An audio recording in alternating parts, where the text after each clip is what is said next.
Edgar Allan Poe, The Fall of the House of Usher, narrated by Howard King. Quote, Son cœur est un luth suspendu. Sitôt qu'on le touche, il résonne. De Béranger. Close quote. During the whole of a dull, dark, and soundless day in the autumn of the year, when the clouds hung oppressively low in the heavens, I had been passing alone, on horseback, through a singularly dreary tract of country, and at length found myself, as the shades of the evening drew on, within view of the melancholy House of Usher. I knew not how it was, but with the first glimpse of the building, a sense of insufferable gloom pervaded my spirit. I say insufferable, for the feeling was unrelieved by any of that half-pleasurable, because poetic, sentiment with which the mind usually receives even the sternest natural images of the desolate or terrible.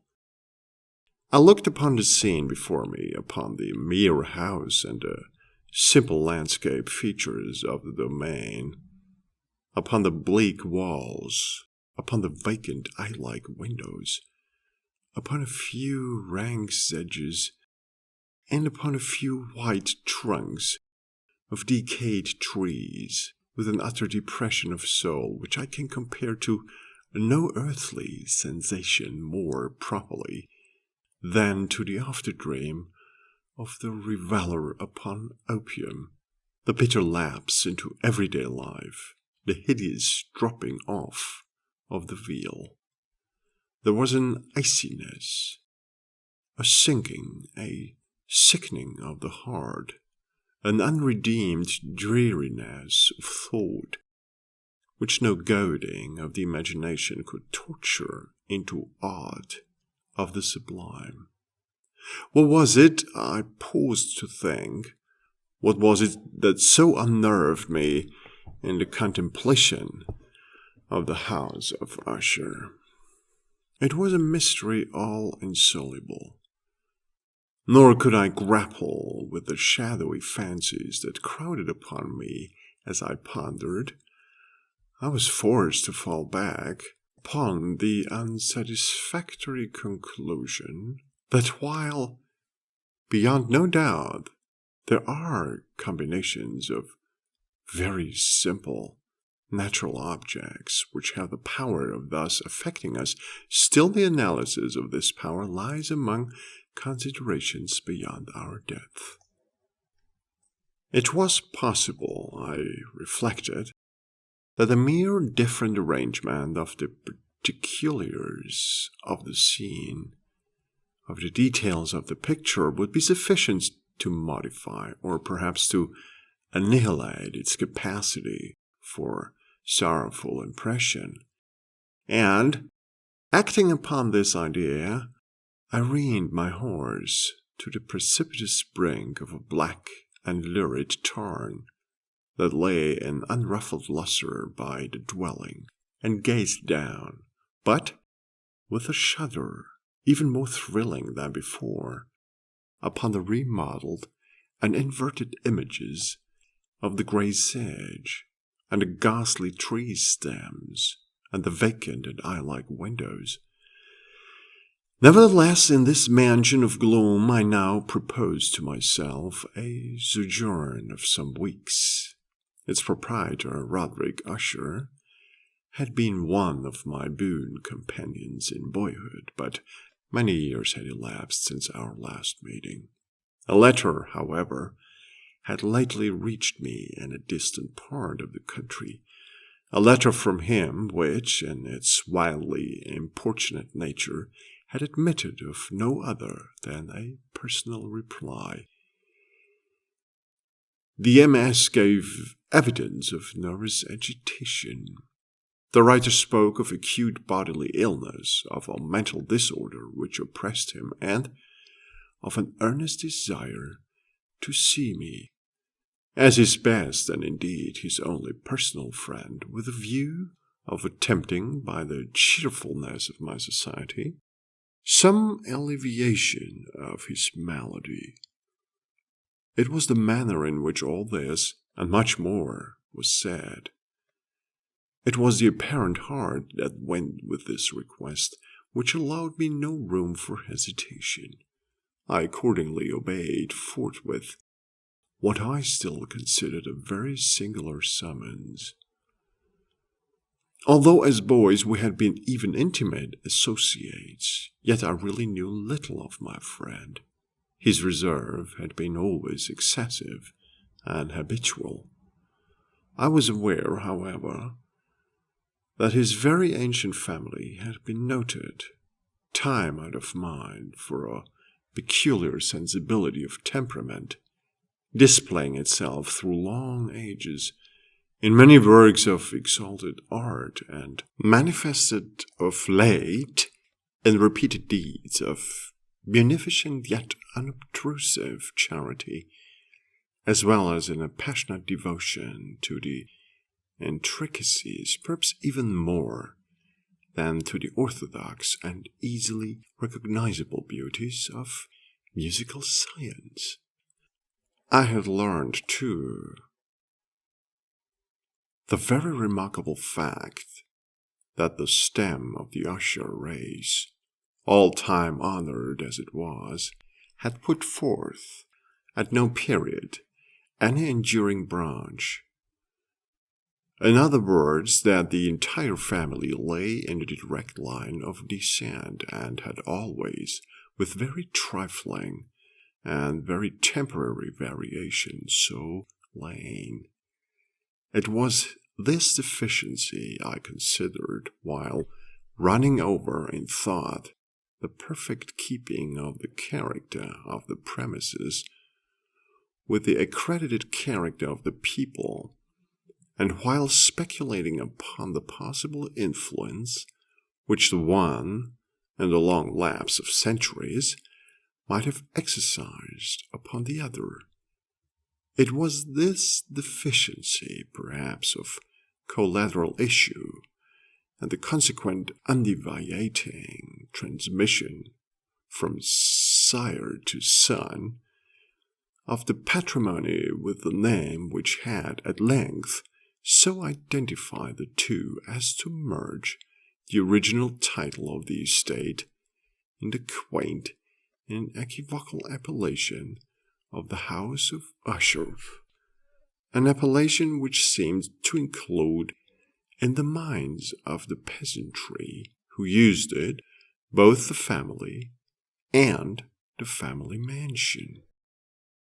I have said that the sole effect of my somewhat childish experiment, that of looking down within the tarn, had been to deepen the first singular impression.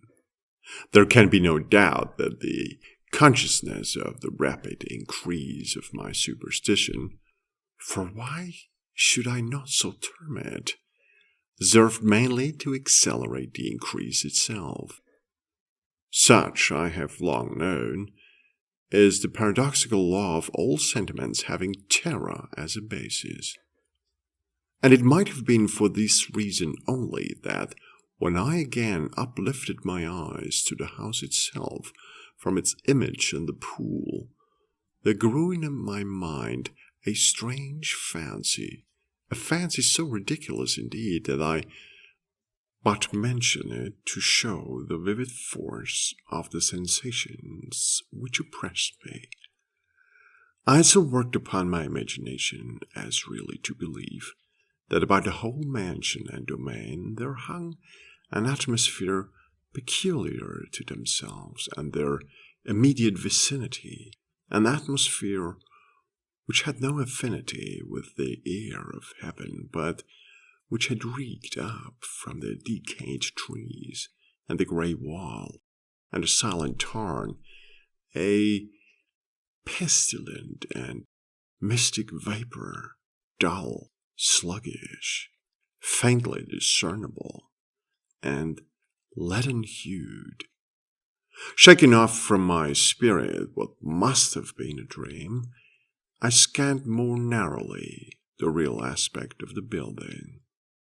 Its principal feature seemed to be that of an excessive antiquity. The discoloration of ages had been great. Minute fungi overspread the whole exterior, hanging in a fine tangled webwork from the eaves. Yet all this was apart from any extraordinary dilapidation. No portion of the masonry had fallen, and there appeared to be a wild inconsistency between its still perfect adaptation of parts and the crumbling condition of the individual stones. In this there was much that reminded me of the specious totality of old woodwork, which has rotted for long years in some neglected vault, with no disturbance from the breath of the external air. Beyond this indication of extensive decay, however, the fabric gave little token of instability. Perhaps the eye of a scrutinizing observer might have discovered a barely perceptible fissure, which, extending from the roof of the building in front, made its way down the wall in a zigzag direction until it became lost in the sullen waters of the Tarn. Noticing these things, I rode over a short causeway to the house. A servant in waiting took my horse, and I entered the Gothic archway of the hall. A valet of stealthy step thence conducted me in silence through many dark and intricate passages in my progress to the studio of his master. Much that I encountered on the way contributed, I know not how, to heighten the vague sentiments of which I have already spoken. While the objects around me, while the carvings of the ceilings, the somber tapestries of the walls, the ebony blackness of the floors, and the phantasmagoric armorial trophies, which rattled as I strode, were but matters to which, or to such as which, I had been accustomed from my infancy. While I hesitated not to acknowledge how familiar was all this, I still wondered to find how unfamiliar were the fancies which ordinary images were stirring up. On one of the staircases, I met the physician of the family. His countenance, I thought, wore a mingled expression of low cunning and perplexity. He accosted me with trepidation and passed on. The valet now threw open a door and ushered me into the presence of his master. The room in which I found myself was very large and lofty. The windows were long, narrow, and pointed, and at so vast a distance from the black oaken floor as to be altogether inaccessible from within. Feeble gleams of encrimsoned light made their way through the trellised panes and served to render sufficiently distinct the more prominent objects around. The eye, however, struggled in vain to reach the remoter angles of the chamber, or the recesses of the vaulted and fretted ceiling. Dark draperies hung upon the walls, and the general furniture was profuse, comfortless, antique, and tattered. Many books and musical instruments lay scattered about, but failed to give any vitality to the scene. I felt that I breathed an atmosphere of sorrow, an air of stern, deep, and irredeemable gloom hung over and pervaded all. Upon my entrance, Usher rose from a sofa, on which he had been lying at full length, and greeted me with a vivacious warmth which had much in it, I at first thought, of an overdone cordiality, of the constrained effort of the ennuyé man of the world. A glance, however, at his countenance convinced me of his perfect sincerity. We sat down, and for some moments, while he spoke not, I gazed upon him with a feeling half of pity and half of awe. Surely man had never before so terribly altered, in so brave a period, as had Roderick Usher. It was with difficulty that I could bring myself to admit the identity of the man being before me with the companion of my early boyhood. Yet the character of his face had been at all times remarkable. A cadaverousness of complexion, an eye large, liquid, and luminous beyond comparison, lips somewhat thin, and very pallid, but of a surpassingly beautiful curve, a nose of a delicate Hebrew model, but with a breadth of nostril unusual in similar formations, a finely molded chin, speaking in its want of prominence of a want of moral energy, hair of a more than web-like softness and tenuity. These features, with an inordinate expansion above the regions of the temple, made up altogether a countenance not easily to be forgotten. And now, in the mere exaggeration of the prevailing character of these features, and of the expression they were wont to convey, lay so much of change that I doubted to whom I spoke. The now ghastly pallor of the skin, and the now miraculous luster of the eye, above all things startled and even awed me. The silken hair, too, had been suffered to grow all unheeded, and as, in its wild gossamer texture, it floated rather than fell about the face, I could not, even with effort, connect its arabesque expression with any idea of simple humanity. In the manner of my friend, I was at once struck with an incoherence and inconsistency, and I soon found this to arise from a series of feeble and futile struggles to overcome an habitual trepidancy, an excessive nervous agitation. For something of this nature I had indeed been prepared, no less by his letter than by reminiscences of certain boyish traits, and by conclusions deduced from his peculiar physical conformation and temperament. His action was alternately vivacious and sullen.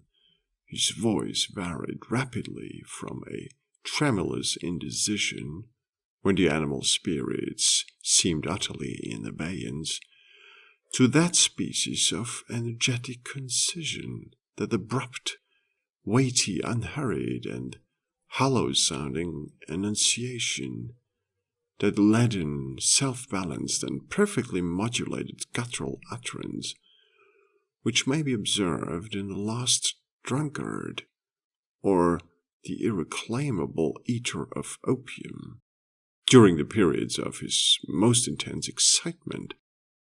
It was thus that he spoke of the object of my visit, of his earnest desire to see me, and of the solace he expected me to afford him. He entered at some length into what he conceived to be the nature of his malady. It was, he said, a constitutional and a family evil, and one for which he despaired to find a remedy, a mere nervous affection, he immediately added, which would undoubtedly soon pass off. It displayed itself in a host of unnatural sensations. Some of these as he detailed them, interested and bewildered me. Although perhaps the terms and the general manner of the narration had their weight, he suffered much from a morbid acuteness of the senses. The most insipid food was alone endurable. He could wear only garments of certain texture, and the odors of all flowers were oppressive. His eyes were tortured by even a faint light, and there were but peculiar sounds, and these from stringed instruments, which did not inspire him with horror. To an animalist species of terror, I found him a bounden slave. "I shall perish," said he. I must perish, and this deplorable folly, thus and not otherwise shall I be lost. I dread the events of the future, not in themselves, but in their results. I shudder at the thought of any, even the most trivial incident which may operate upon this intolerable agitation of soul. I have, indeed, no abhorrence of danger, except in its absolute effect, in terror. And this unnerved, in this pitiable condition, I feel that the period will sooner or later arrive when I must abandon life and reason together in some struggle with the grim phantasm, fear.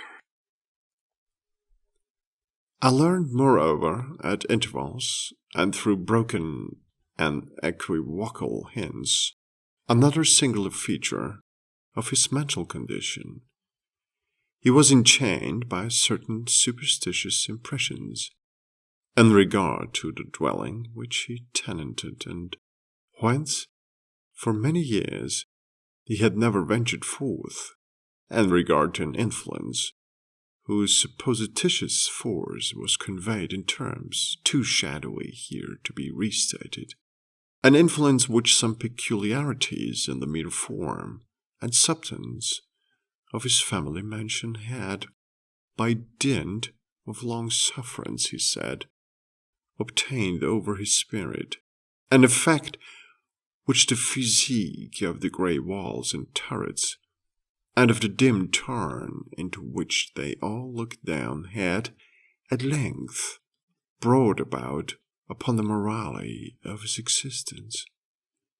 He admitted, however, although with hesitation, that much of the peculiar gloom which thus afflicted him could be traced to a more natural and far more palpable origin, to the severe and long-continued illness, indeed, to the evidently approaching dissolution of a tenderly beloved sister, his sole companion for long years, his last and only relative on earth. "Her disease," he said, with a bitterness which I can never forget, "would leave him the hopeless and the frail, the last of the ancient race of the Ushers." While he spoke, the Lady Madeline, for so was she called, passed slowly through a remote portion of the apartment, and, without having noticed my presence, disappeared. I regarded her with an utter astonishment, not unmingled with dread, and yet I found it impossible to account for such feelings. A sensation of stupor oppressed me as my eyes followed her retreating steps.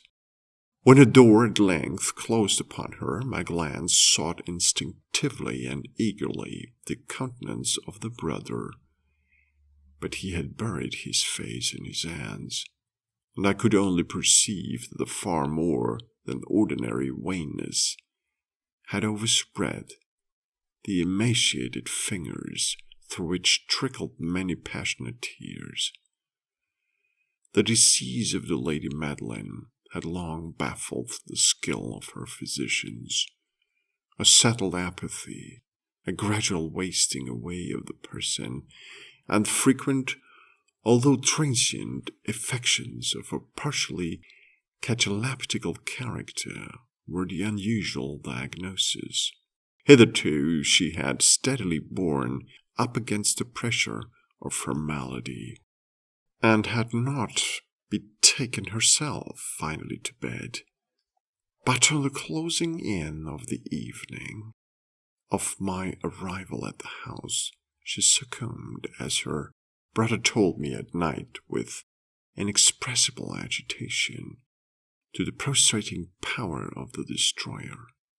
And I learned that the glimpse I had obtained of her person would thus probably be the last I should obtain, that the lady, at least while living, would be seen by me no more.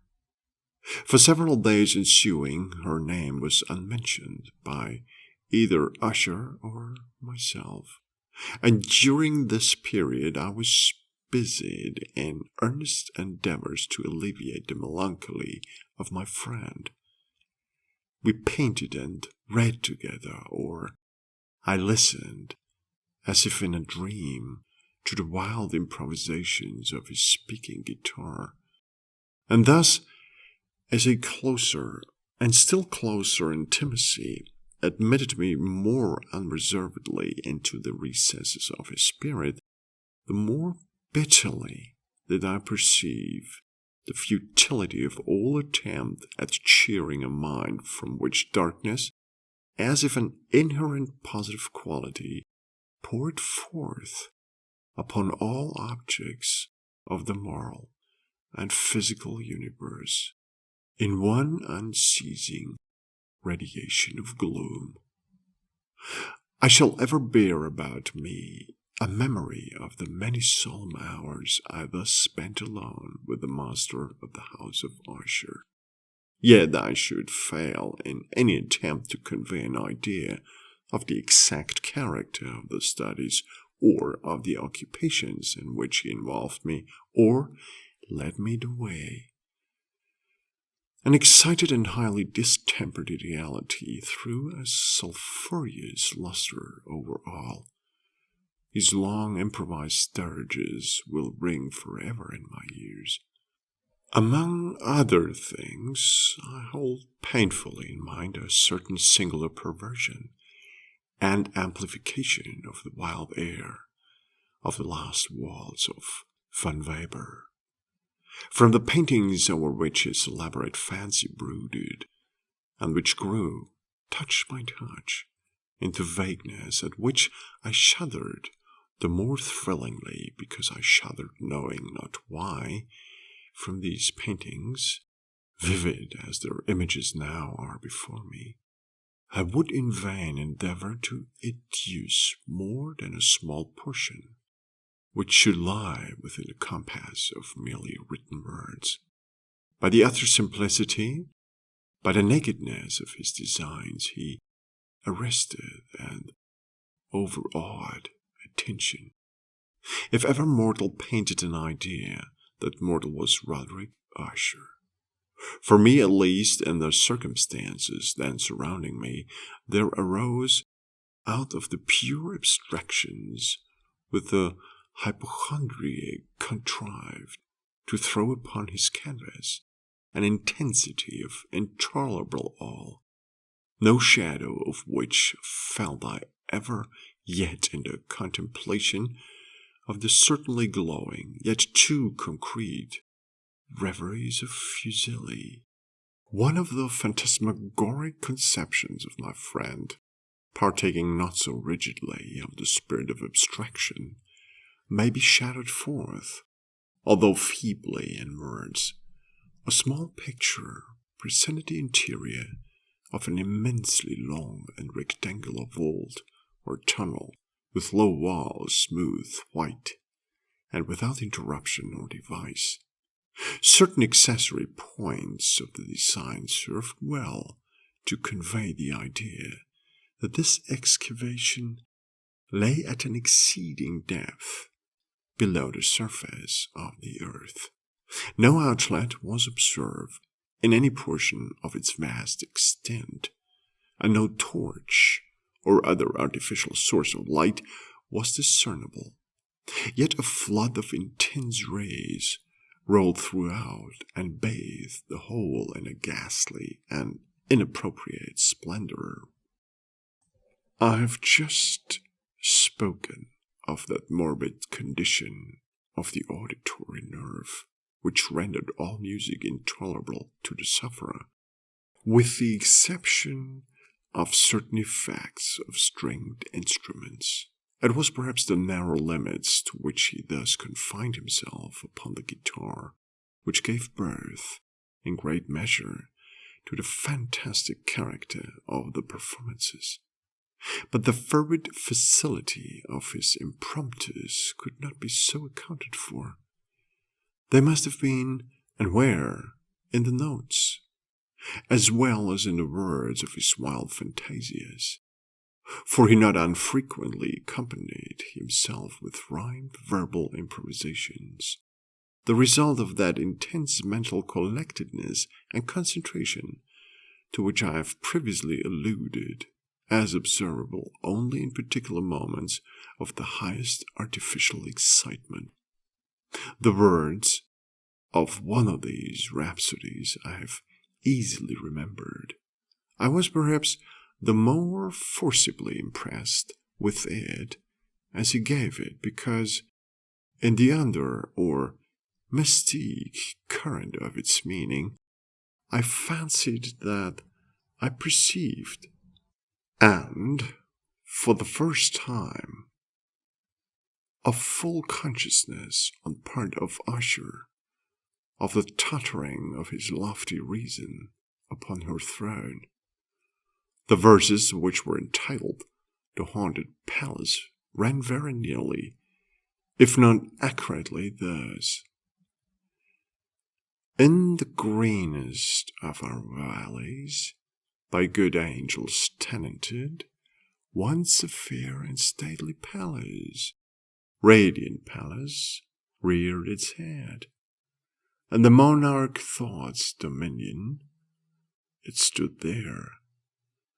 Never seraph spread a opinion over fabric half so fair. Banners yellow, glorious golden, on its roof did float and flow. This, all this, was in the olden time long ago, and every gentle air that dallied in that sweet day along the ramparts plumbed and pallid, a winged odor went away. Wanderers in that happy valley through two luminous windows saw spirits moving musically to a lute's well-tuned law. Round about a throne were sitting Porphyrogene, in state his glory well befitting, the ruler of the realm was seen. And all with pearl and ruby glowing was the fair palace door, through which came flowing, and sparkling evermore a troop of echoes whose sweet duty was but to sing, in voices of surpassing beauty, the wit and wisdom of their king. But evil things in robes of sorrow assailed the monarch's high estate. Ah, let us mourn, for never morrow shall dawn upon him desolate. And round about his home the glory that blushed and bloomed is but a dim remembered story of the old time entombed. And travellers now within that valley through the red-litten windows see vast forms that move fantastically to a discordant melody, while, like a rapid ghastly river, through the pale door, a hideous throng rush out forever, and laugh, but smile no more. I well remember that suggestions arising from this ballad led us into a train of thought wherein there became manifest an opinion of Usher's, which I mention not so much on account of its novelty, for other men have thought thus, as on account of the pertinacity with which he maintained it. This opinion, in its general form, was that of the sentience of all vegetable things, but in his disordered fancy, the idea had assumed a more daring character and trespassed, under certain conditions, upon the kingdom of inorganization. I like words to express the full extent or the earnest abandon of his persuasion. The belief, however, was connected, as I have previously hinted, with the grey stones of the home of his forefathers. The conditions of the sentience had been here, he imagined, fulfilled, and the method of collocation of these stones, in the order of their arrangement, as well as in that of the many fungi which overspread them, and of the decayed trees which stood around, above all, in the long undisturbed endurance of this arrangement, and in its reduplication in the still waters of the Tarn. Its evidence, the evidence of the sentience, was to be seen, he said, and I here started as he spoke, in the gradual yet certain condensation of an atmosphere of their own about the waters and the walls. The result was discoverable, he added, and that silent yet importunate and terrible influence which for centuries had molded the destinies of his family, and which made him what I now saw him, what he was. Such opinions need no comment, and I will make none. Our books, the books which for years had formed no small portion of the mental existence of the invalid, were, as might be supposed, in strict keeping with this character of phantasm.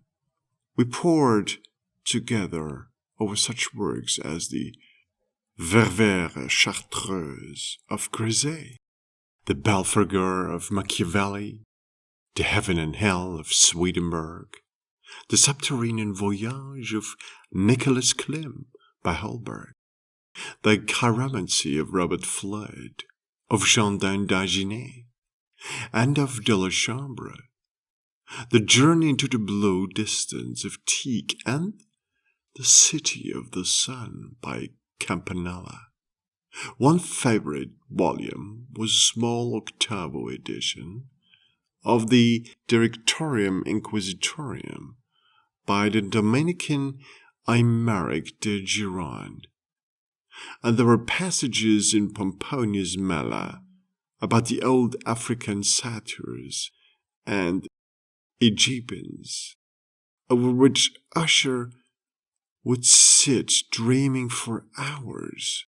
His chief delight, however, was found in the perusal of an exceedingly rare and curious book in quarto Gothic, the Manual of a Forgotten Church, the Vigile Moritorum Secundum Coram Ecclesiae Magontinae.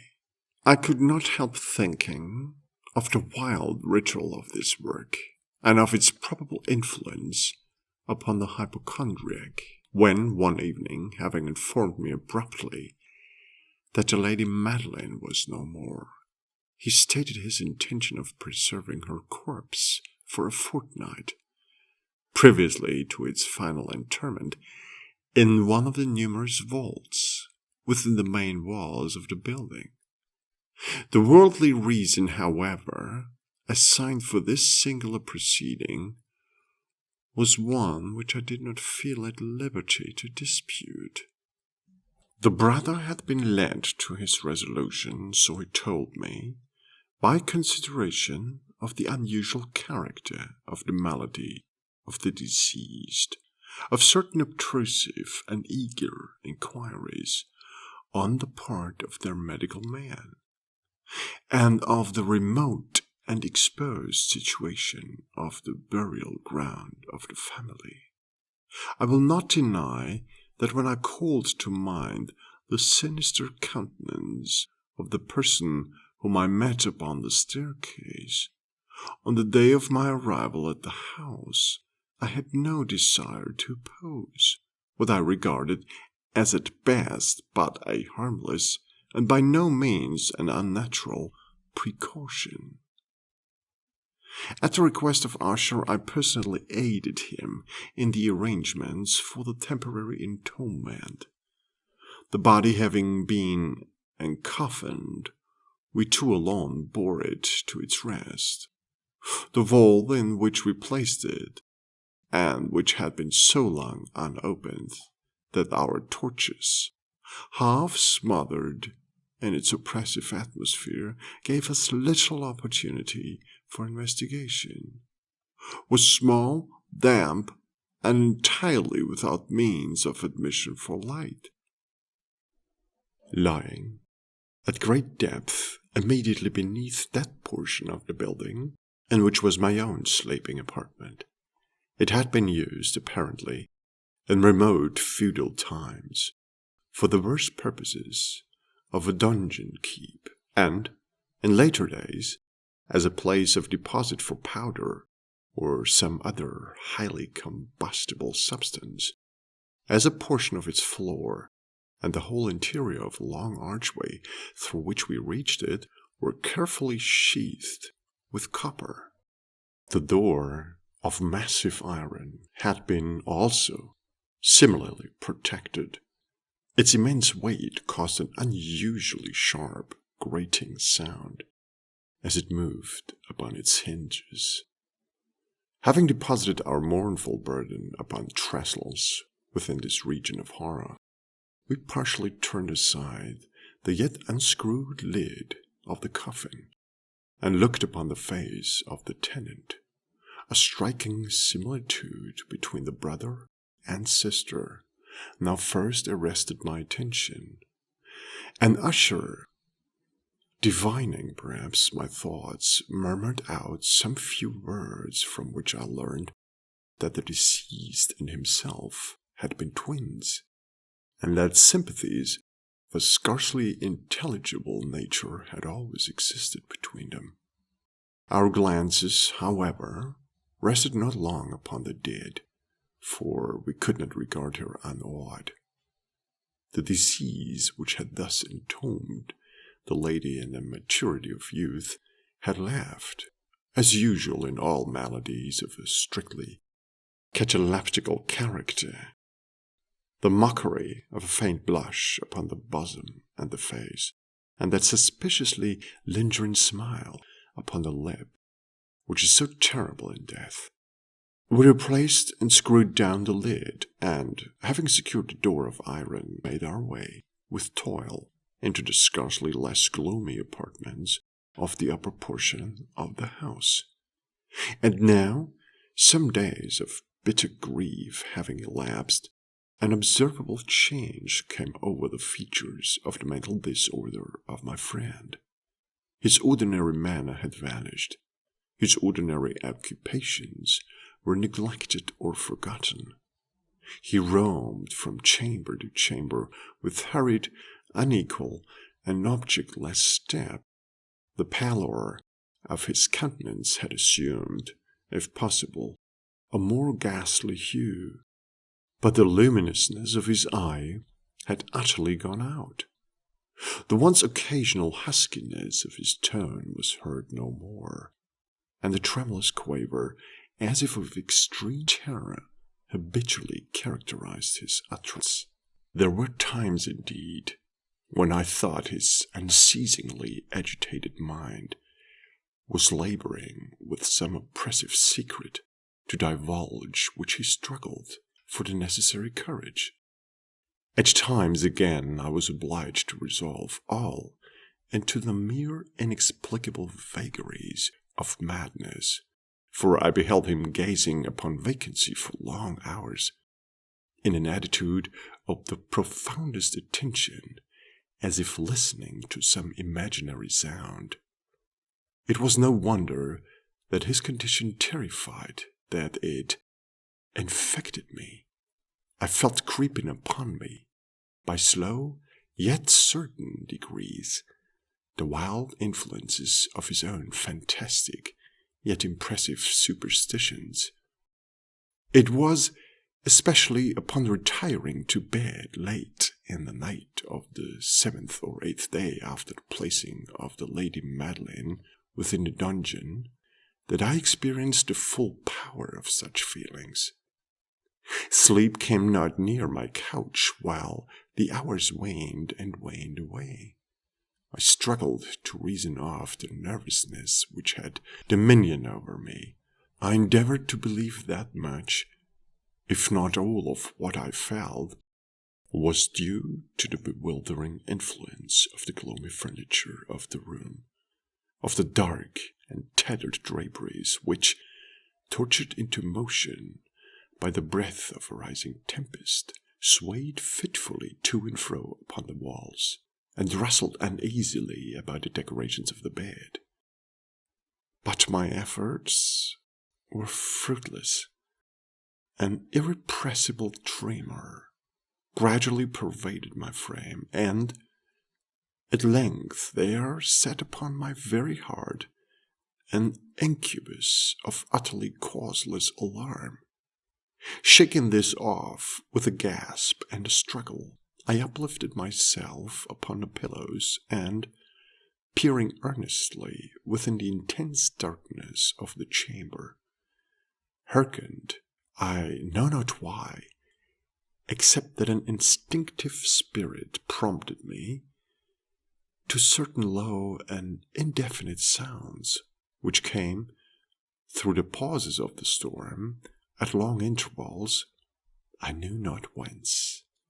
Overpowered by an intense sentiment of horror, unaccountable yet unendurable, I threw on my clothes with haste, for I felt that I should sleep no more during the night, and endeavored to arouse myself from the pitiable condition into which I had fallen, by pacing rapidly to and fro through the apartment. I had taken but few turns in this manner, when a light step on an adjoining staircase arrested my attention. I presently recognized it as that of Usher. In an instant afterward he rapped, with a gentle touch, at my door, and entered, bearing a lamp. His countenance was, as usual, cadaverously wan, but, moreover, there was a species of mad hilarity in his eyes, an evidently restrained hysteria in his whole demeanor.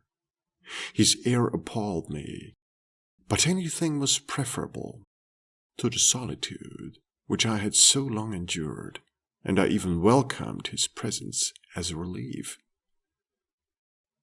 "And you have not seen it?" he abruptly, after having stared about him for some moments in silence. "You have not then seen it? But stay, you shall." Thus speaking, and having carefully shaded his lamp, he hurried to one of the casements and threw it freely open to the storm. The impetuous fury of the entering gust nearly lifted us from our feet. It was indeed a tempestuous yet sternly beautiful night, and one wildly singular in its terror and its beauty. A whirlwind had apparently collected its force in our vicinity, for there were frequent and violent alterations in the direction of the wind, and the exceeding density of the clouds, which hung so low as to press upon the turrets of the house, did not prevent our perceiving the lifelike velocity with which they flew careering from all points against each other, without passing away into the distance. I say that even their exceeding density did not prevent our perceiving this.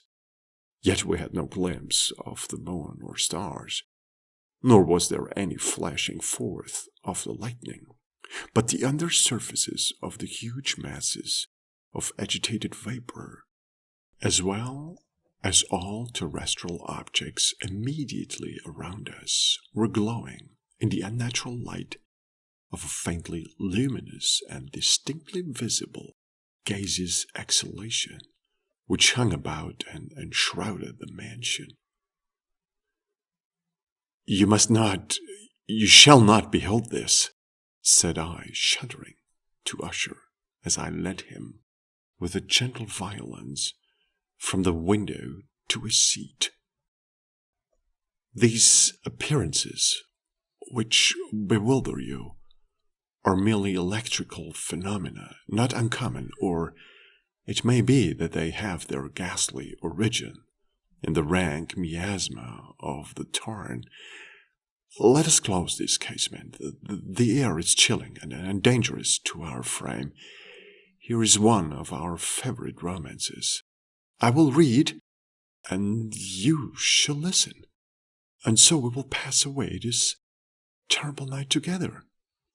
The antique volume which I had taken up was the Mad Tryst of Sir Launcelot Canning, but I had called it a favorite of Usher's more in sad jest than in earnest, for, in truth, there is little in its uncouth and unimaginative prolixity which could have had interest for the lofty and spiritual ideality of my friend.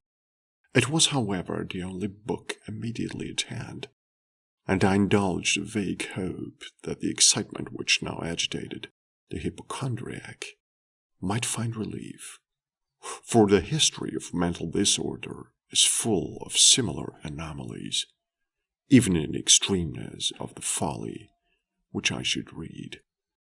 Could I have judged, indeed, by the wild, overstrained air of vivacity with which he hearkened, or apparently hearkened, to the words of the tale, I might well have congratulated myself upon the success of my design. I had arrived at that well-known portion of the story where Ethelred, the hero of the tryst, having sought in vain for peaceable admission into the dwelling of the hermit, proceeds to make good an entrance by force.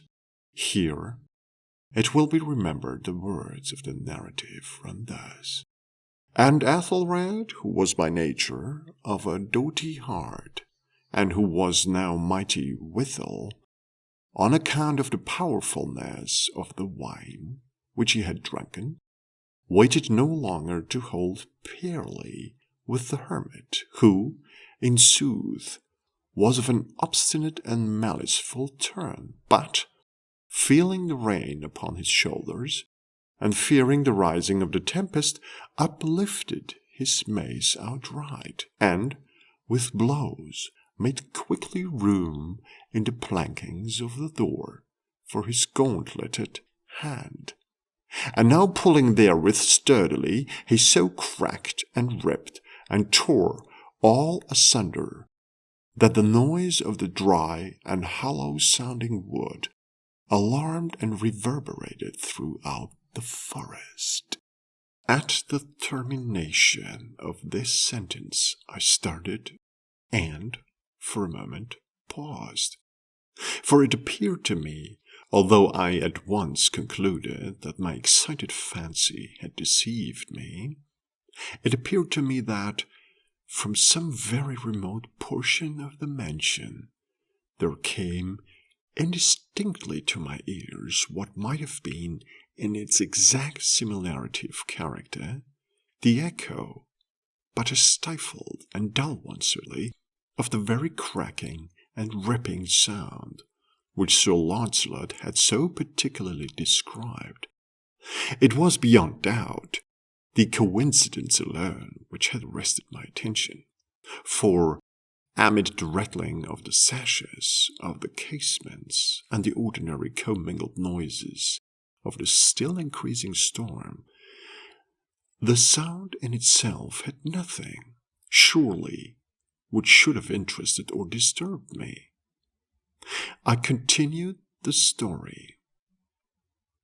But the good champion Ethelred, now entering within the door, was sore enraged and amazed to perceive no signal of the maliceful hermit, but in the stead thereof a dragon of a scaly and prodigious demeanour, and of a fiery tongue, which sat in guard before a palace of gold, with a floor of silver, and upon the wall hung a shield of shining brass, with this legend enwritten: "Who entereth herein, a conqueror hath been.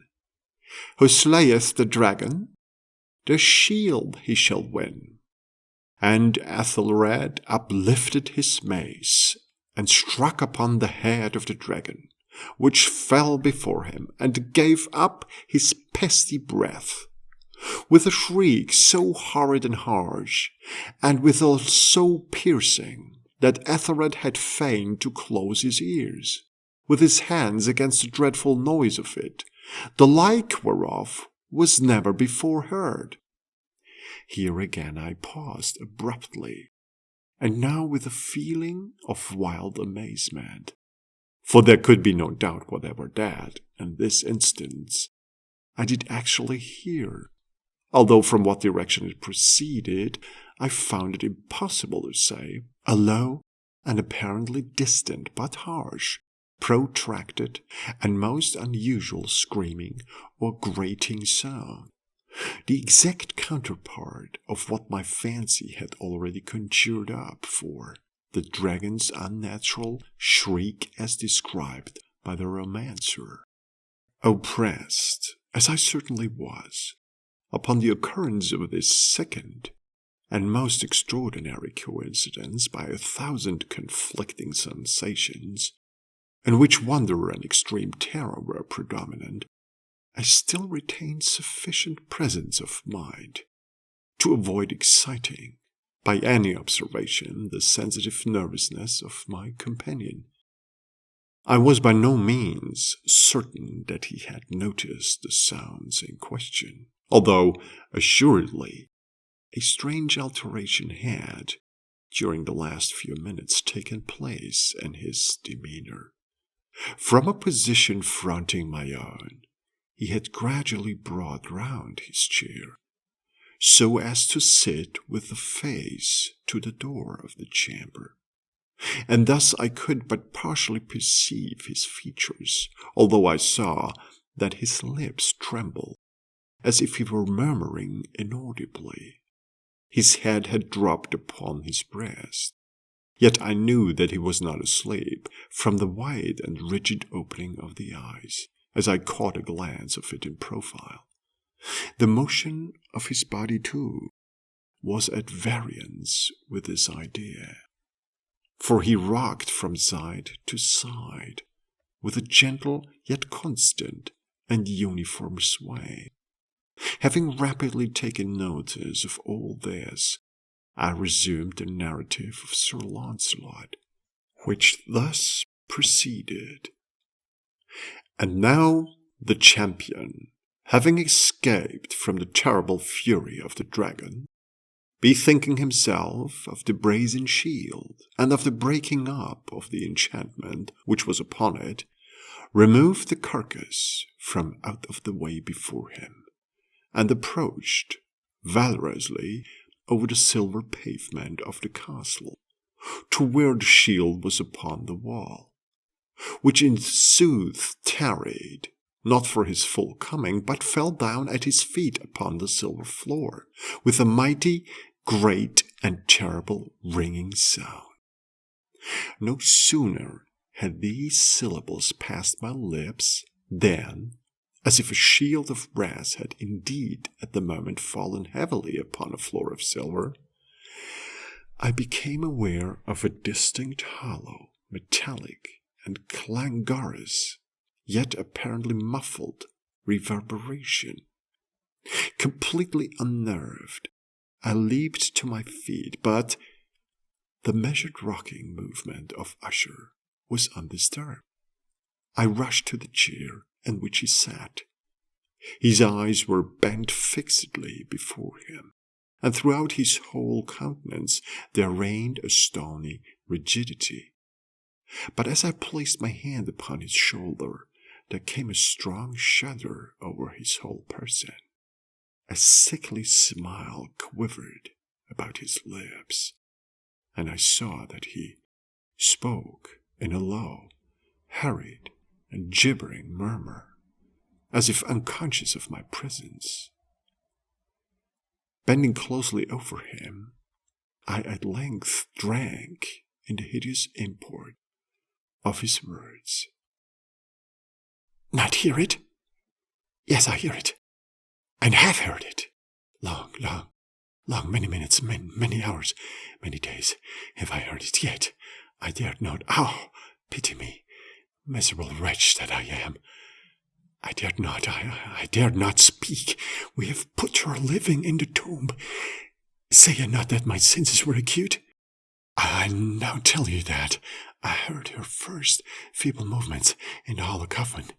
I heard them many days ago, yet I dared not speak.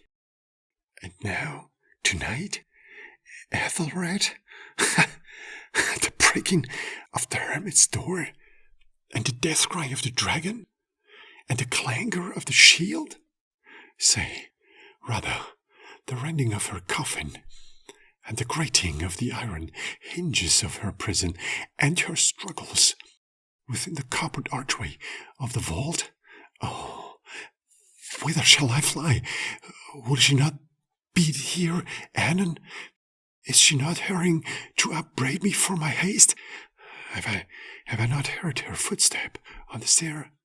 Do I not distinguish that heavy and horrible beating of her heart?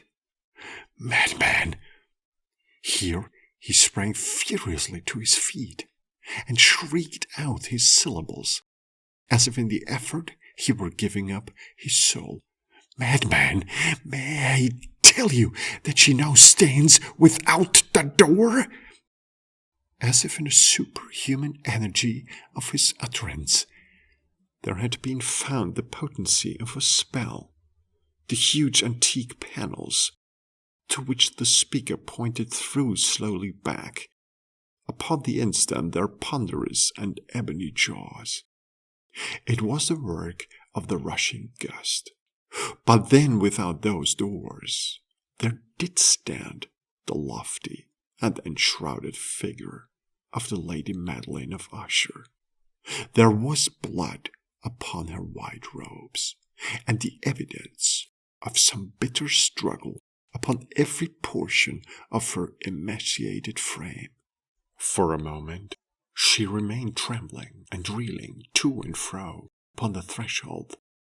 Then, with a low moaning cry, fell heavily inward upon the person of her brother, and in her violent and now final death agonies bore him to the floor a corpse, and a victim to the terrors he had anticipated. From that chamber, and from that mansion, I fled aghast. The storm was still abroad in all its wrath, as I found myself crossing the old causeway. Suddenly, there shot along the path a wild light, and I turned to see whence a gleam so unusual could have issued. For the vast house and its shadows were alone behind me. The radiance was that of the full setting and blood-red moon, which now shone vividly through that once barely discernible fissure of which I have before spoken as extending from the roof of the building in a zigzag direction to the base. While I gazed, this fissure rapidly widened. There came a fierce breath of the whirlwind. The entire orb of the satellite burst, at once upon my sight. My brain reeled as I saw the mighty walls rushing as under.